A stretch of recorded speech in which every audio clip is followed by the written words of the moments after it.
இண்டிவிஜுவலாக அருண் சரியாக இருக்கானா இல்லையா, திவ்யா சரியாக இருக்காங்களா இல்லையாங்கிறது பார்க்கும்போது தப்பு வந்து அருண் மேலே தான் இருக்குங்கிறது ரொம்ப ஆணித்தரமாக டைரக்டர் வந்து எஸ்டாப்ளிஷ் பண்ணிடுறாரு.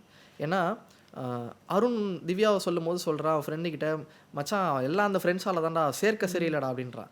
ஆனால் அருணோட சேர்க்கை தான் சரியில்லாமல் இருக்கும். அவன் ஒரு நடமாடும் முரணாகவே இருப்பான். ஆமாம். ஏன்னா அவன் ஃப்ரெண்ட்ஸ் பார்த்தா கஞ்சா அடிச்சுக்கிட்டு ஈவன் அந்த ஒரு ஒரு காட்ஃபாதர் மாதிரி ஒருத்தர் இருப்பார். அவரோட வீட்லேயே ஒரு 4 பேர் தங்கிடுவாங்க. இவனுங்களுக்குலாம் காட்ஃபாதர் மாதிரி அவருக்கு சரக்கு வாங்கி தருவானுங்க, கஞ்சா வாங்கி தருவானுங்க. அவங்க வீட்லேயே அண்ணா நீ தானா எல்லாம் அண்ணா சூப்பர்ண்ணா பென்ஸ் எல்லாம் வாங்கிட்டேனான்னு ஜாலரா அடிச்சுக்கிட்டு இருக்கக்கூடிய ஒரு 4 பேர் இருப்பாங்க. அதில் ஒருத்தனா அருண் அப்பப்போ போய் ஃபிட்டின் ஆகிற ஆளாக தான் இருப்பான். அருணோட ஓப்பனிங் ஷாட், அதாவது அருணை ஃபஸ்ட்டு காலேஜ் இதில் காட்டுறாங்க. ஆக்சுவல் ரியாலிட்டி அருணை காட்டும் போது அவன் எவ்வளோ மெஸ்டப்பான, அவன் ஷர்ட் இல்லாமல் அப்படி தூங்கி எழுந்து ஒரு மாதிரி அவகிட்ட ஒரு மாதிரி முரட்டுத்தனமாக பேசி கீழே பாப்கார்ன்லாம் இருக்கும், பிஞ்சு வாட்ச் பண்ணியிருப்பான் போல இருக்கு நைட்டு. பாப்கார்ன்லாம் எட்டி உதச்சிட்டு போவான். அப்போது அந்த ஷார்ட்ஸ்லாம் இருக்கும்ல, அவள் எவ்வளோ மெஸ்டப்பான ஒரு ஆள் அப்படிங்கிறது வந்து அங்கேயே காட்டியிருக்காங்கன்னு நினைக்கிறேன். ஸோ நேர்மாறாக திவ்யா என்ன மாதிரி ஒரு பெண்ணாக இருக்கா?